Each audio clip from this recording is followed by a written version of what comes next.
News చూస్తున్నాం. America అలాగే వెనుజువేలాపై మధ్య జరిగినటువంటి యుద్ధానికి సంబంధించినటువంటి అప్డేట్ ఇది. ఒకవైపు అమెరికా అధ్యక్షుడు యుద్ధాన్ని ఆపుతున్నామని చెప్తూనే మరో దేశం వైపు యుద్ధాన్ని ప్రకటిస్తూ ఉన్నారు. ఒకవైపు కరేబియన్ జలాలపై యుద్ధ మేఘాలు కమ్ముకొస్తూ ఉన్నాయి. యుద్ధానికి కాలు దువ్వుతోంది అమెరికా. అయితే వెనుజువేలా ఆక్రమణ దిశగా అడుగులు వేస్తోందని అనుకోవచ్చా? మరి దీన్ని చూస్తే మనకి అర్థమైపోతుంది. అయితే జలాంతర్గాములు, అత్యాధునిక ఫైటర్ జెట్ల మహరింపు, 10,000 మంది బలగాలతో కరేబియన్ జలాల్లోకి ఒక్కసారిగా ప్రవేశిస్తూ ఉన్నాయి. ఏ క్షణమైన వెనుజువేలాపై అటాక్ జరిగే ఛాన్స్ అయితే ఎక్కువగా కనిపిస్తూ ఉంది. అమెరికా చర్యలపై ఒకవైపు వెనుజువేలా అధ్యక్షుడు స్పందిస్తూ ఉన్నారు. 7 యుద్ధాలను ఆపినట్లు పదే చెప్పుకుంటున్నటువంటి అమెరికా అధ్యక్షుడు ట్రంప్ తాజాగా ఒకవైపు ఒక కొత్త యుద్ధానికి తెరతీస్తున్నారని అయితే అర్థమవుతోంది. ఈ క్రమంలో భాగంగానే కరేబియన్ సముద్రంలో భారీ యుద్ధ నౌకలు, అలాగే జలాంతర్గాములు, అత్యాధునిక ఫైటర్ జెట్లను మోహరించడం జరిగింది. ప్రపంచంలోనే అత్యధిక చమురు నిల్వలను ఉన్నటువంటి దేశం చుట్టూ ఇవి సమయం కోసం ఎదురు చూస్తూ కాచుకు కూర్చున్నాయని చెప్పొచ్చు. అయితే దీంతో కరేబియన్ జలాలపై ఒకవైపు యుద్ధ మేఘాలు కమ్ముకొస్తూ ఉన్నాయి. ఏ క్షణమైన అమెరికా దళాలు వెనుజువేలాపై చొరబడచ్చని ఒకవైపు ప్రచారం జరుగుతుంది. అయితే వెనుజువేలా ముఠాల నుంచి మాదక ద్రవ్యాలు అమెరికాను ముంచెత్తుతున్నాయని ట్రంప్ మొదటి నుంచి చెప్తూనే ఉన్నారు. కానీ అది ఎంతవరకు నిజం అనేది మాత్రం ఏ దేశాలు కూడా దీనికి యాక్సెప్ట్ చేయలేదు. తాజాగా ఆ ముఠాలను అంతం చేసేందుకు సైనిక దళాలను ఒకవైపు రంగంలోకి దింపాయని చెప్పొచ్చు.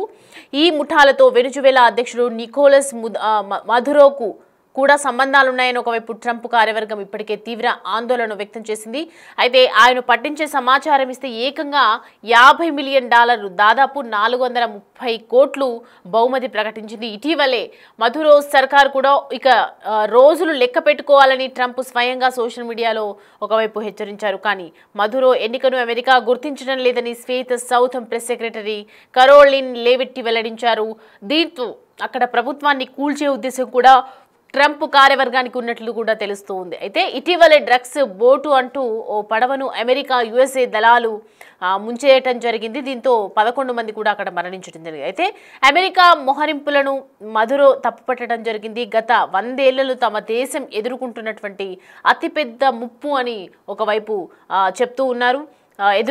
దీనికి సంబంధించి గత 100 ఏళ్లలో తన దేశం ఎదుర్కొంటున్నటువంటి అతి ముప్పు గురించి కూడా విశ్లేషిస్తూ ఉన్నారు. అయితే 8 నౌకల్లో 1200 క్షిపణులను తమపై గురిపెట్టారని ఆరోపించడం జరిగింది. అయితే వెనుజువేలా నుంచి మాదక ద్రవ్యాల ముఠాలు పనిచేస్తున్నాయని చెప్పినటువంటి ట్రంప్ ఆరోపణలు వాస్తవమే. దళాలకు దొరికినప్పుడు కూడా ఇటు సముద్రంలో పారబోసే కొకైన్ దెబ్బకు కూడా అక్కడి షార్క్ చేపల్లో కూడా దాని ఆనవాళ్ళు ఉంటున్నాయంటే అక్రమ రవాణా స్థాయిని మనం ఒక్కసారిగా అర్థం చేసుకోవచ్చు. కానీ డ్రగ్స్ను సముద్రంలో పట్టుకొని ఇటు నిందితులను అరెస్టు చేయడానికి ఇంత భారీ సంఖ్యలో యుద్ధ నౌకలు, అలాగే ఫైటర్ జెట్లు అవసరమా అన్నదే ఇప్పుడు ఉన్నటువంటి సందేహానికి గురి చేస్తున్నటువంటి సందేహాస్పదం అనే చెప్పొచ్చు. అయితే వాస్తవానికే ప్రపంచంలోనే అతిపెద్ద చమురు నిల్వలు వెనుజువేలాలో ఉన్నట్లు నిర్ధారణ అయ్యింది ఒకవైపు. కానీ statistical review of world energy లెక్కల ప్రకారం చూసుకుంటే 2021 నాటికి ఈ దేశంలో 48,000 మిలియన్ టన్నుల చమురును కూడా గుర్తించడం జరిగింది. ఇది సౌదీలో నిల్వల కంటే అధికమని చెప్పొచ్చు. ప్రపంచం చమురులో 17% సమానం. కానీ ప్రపంచ చమురు వ్యాపారంలో ఈ దేశం ప్రపంచ చమురు వ్యాపారంలో చూసుకుంటే ఈ దేశం ఒక 0.8 అంటే 0% అనే చెప్పొచ్చు మనం అప్రాక్సిమేట్గా చూసుకుంటే. అయితే అమెరికా అక్కడి ప్రభుత్వ రంగ కంపెనీ పెట్రోలియస్ డే వెనుజువేలా SA పై కూడా ఆంక్షలు విధించడమే దీనికి కారణంగా తెలుస్తోంది. అగ్రరాజ్యంతో పాటు కెనడా, ఐరోపా సమాఖ్య తదితర దేశాలు కలిసి 300 ఆంక్షలు విధించడం జరిగింది. 300 నుంచి 350 వరకు ఆంక్షలు కూడా విధించడం జరిగింది. ట్రంప్ తొలిసారి అధికారంలోకి వచ్చినప్పుడు వెనుజువేలాలో చమురు రిజర్వులను అమెరికా ఒకవైపు స్వాధీనం చేసుకోవాలని కూడా చెప్పడం జరిగింది. 2017లో ఓ ఇంటెలిజెన్స్ బ్రీఫింగ్ సందర్భంగా ఆయన మాట్లాడుతూ వెనుజువేలాపై ఎందుకు యుద్ధం చేయడం లేదని ప్రశ్నించారు. అయితే వాళ్ళ వద్ద ఉన్నటువంటి చాలా చమురు కూడా ఉన్నట్లుగా తెలుస్తుంది. అయితే భౌగోళికంగా తమకు చాలా దగ్గర అని మనకు చాలా దగ్గర అని ఆయన వ్యాఖ్యానించడం జరిగింది. గతంలో కూడా మధురో సర్కారును కూల్చేందుకు ట్రంప్ ప్రయత్నించారు. 2023లో ఉత్తర కరోలినా రిపబ్లికన్ పార్టీ సభలో ప్రసంగిస్తూ కూడా ఆయన నేను గతంలో పదవిని వీడే సమయానికి కూడా వెనుజువేలా కుప్పకూలడానికి ఒకవైపు సిద్ధంగా ఉన్నాను అని చెప్పడం జరిగింది. మేము దానిని ఆక్రమించుకునే వాళ్ళం, కానీ దాని చెమురు మొత్తాన్ని తీసుకునే వాళ్ళం, ఇప్పుడు దాని నుంచే చెమురు కొంటున్నామని ఒకవైపు పేర్కొన్నారు. ట్రంప్ మనసులో ఈ ఆలోచన ఎప్పటి నుంచో ఉందనే దానికి నిదర్శనంగా మారిందని చెప్పొచ్చు. అప్పట్లో America NSA HR make master సహా పలువురు మంత్రులు కూడా ట్రంప్ ఆలోచనను వ్యతిరేకించడం జరిగింది. మరి ఎక్కడికి వెళ్తుంది ఇప్పుడు దానికి సంబంధించి చెమురుకు సంబంధించి ఒక కొలిక్కి వస్తారా వెనుజువేలా? ఎందుకంటే ప్రపంచంలో జరుగుతున్నటువంటి ప్రతి ఒక్క యుద్ధంలో కూడా ట్రంప్ దాన్ని ఈక్వల్గా చేసే ప్రయత్నం నేను చేస్తున్నాను, అంటే వారిద్దరి మధ్య ఉన్నటువంటి యుద్ధాన్ని నేను ఆపుతున్నాను అని చెప్తూ ఉంటారు. కానీ ఇప్పుడు ప్రజెంట్ అయితే ఒక చెమురుకు సంబంధించి యుద్ధ ప్రాతిపదికన వెల్లడించడం, ఒకవైపు యుద్ధానికి సంబంధించి అన్ని దేశాలకు కూడా నేను ఫైనాన్షియల్గా నష్టం వస్తుందని చెప్పి, ఇబ్బందులకు గురవుతారని చెప్పి ఒకవైపు హెచ్చరిస్తూ వాళ్ళని మీడియేటర్గా ఉండి నేను వాళ్ళకి మధ్యలో జరిగినటువంటి గొడవను సమన్యాయంగా సమకాలికంగా తీర్చిదిద్దుతున్నానని చెప్తూ ఉన్నటువంటి ట్రంప్ మరి ఈసారి వెనుజువేలాపై ఒకవైపు దాడికి గురి చేస్తున్నారు, ఒక రంగాన్ని సిద్ధం చేసుకున్నారు, ఆర్మీని కూడా సిద్ధం చేసుకున్నట్లుగా అర్థమవుతుంది. ఒకవైపు యుద్ధ నౌకలు వదులుతున్నారు, మనం చూడొచ్చు మేఘాల్లో ఉన్నటువంటి ఫైటర్ జెట్స్కి సంబంధించినటువంటి విజువల్స్ అవి.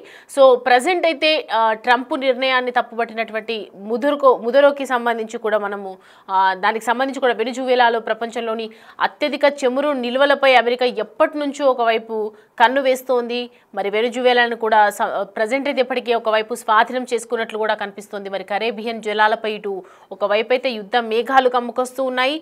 చేసుకోవాల్సినటువంటి పలుమార్లు ఉండేదని కూడా కొన్ని వ్యాఖ్యలు ఏదైతే చేశారో దానికి సంబంధించి ఎప్పటి నుంచో దాని మీద ఉన్నటువంటి కన్నుంది కాబట్టి, ఎప్పటి నుంచో దీనికి సంబంధించి ప్లాన్ చేస్తున్నారు కాబట్టి మరి వెనుజువేలాలో సర్కారును కూల్చేందుకు కూడా ఒకవైపు చర్యలు చేపడతారు. అమెరికాలో ఏ పదవిలో ఉన్నటువంటి ఎప్పుడు సర్కార్ ప్రతి దేశంలో ఉన్నటువంటి సర్కారును కూల్చే లక్ష్యంగానే చాలా కాలం కూడా పనిచేసింది. కానీ ఇప్పుడు కొన్ని దేశాలు వినకపోవటం, కొన్ని దేశాలు అంత ఇన్ఫ్లుయెన్స్ కాకపోవటం వల్ల ప్రపంచ దేశాల్లో ఎటువంటి ఇబ్బందులు కూడా లేకుండా ఉన్నాయి. కానీ ఇప్పుడు ప్రజెంట్ అయితే మరి వెనుజువేలాపై కన్నుపడటం నేపథ్యంలో మరి ఈ యుద్ధానికి సంబంధించి వెనుజువేలా ఎలాంటి రియాక్షన్ తీసుకుంటుంది, వెనుజువేలా ఈ చమురుకి సంబంధించినటువంటి సిద్ధం చేసే అవకాశాలు ఉన్నాయా? మరి 10,000 మంది జలాలతో ఒకవైపు కరేబియన్లతో ఒకవైపు జలాల్లోకి యుద్ధ నౌకలు విసురుతూ ఉన్నారు.